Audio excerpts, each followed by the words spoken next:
Okay, Mage Knight enthusiasts, we've been exploring some starting tactics, some mid-range tactics, general flow of the game, independent of the scenario and independent of the Mage Knight that you are playing. So let's talk about your deck size for a moment, the hand that you're going to play. As you venture forth in the realm, you're going to add cards to this hand. And based on the layout of the tiles, based on the mission, and based on the Mage Knight that you're playing, you're going to have a little bit of control. Are you going to acquire spells? Are you going to look to level up really, really fast and add some secondary powers to your hand? Or are you going to go dungeon diving and try to get a lot of artifacts on there? Now, as you level up, of course, your hand size is going to increase.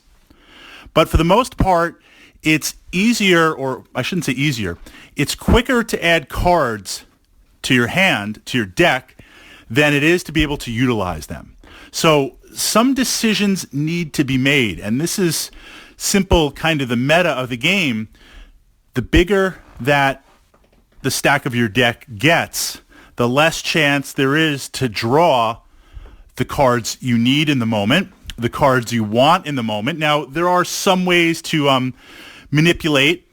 There are some abilities where you can burn a hand or pull additional cards, or based on the night and day, increase the hand size in your deck for a moment. But this plays into, and as your hand size increases, the deck gets bigger and bigger and bigger. The challenge with Mage Knight is the power level gets insane. And towards the end of the game, some of the challenges and monsters that you're facing, city raiding, you're going to have to be ultra powerful. So you level up very, very fast. And I say that because it is very, very addictive on there. The heights of power to start out, a Mage Knight is powerful to begin with, but by mid-game and end-game, things are just absolutely out of control. That said, one of the smarter tactics, if we're really going to break things down and metagame it and crunch it, which that's what Mage Knight is. There's no dice involved. Mana dice don't really count, although there is a little bit of randomization in that. But even with that, you have ways to modify the dice, so it's not a true dice-based game. Specializing.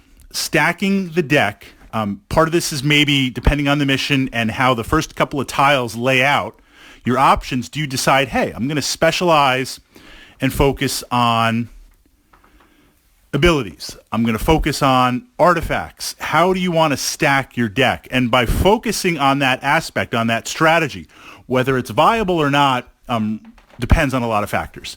But by stacking that, in addition to the starting cards and additional cards that you add naturally as you level up, you're going to have a lot more control over possibly what you can draw.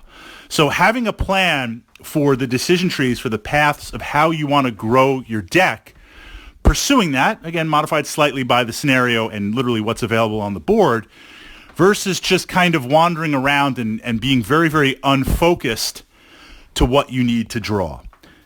The challenge in doing that, and again, you become very powerful at the end. This isn't so much in a solo type game, because in a solo game, you have a little bit more time of opportunity.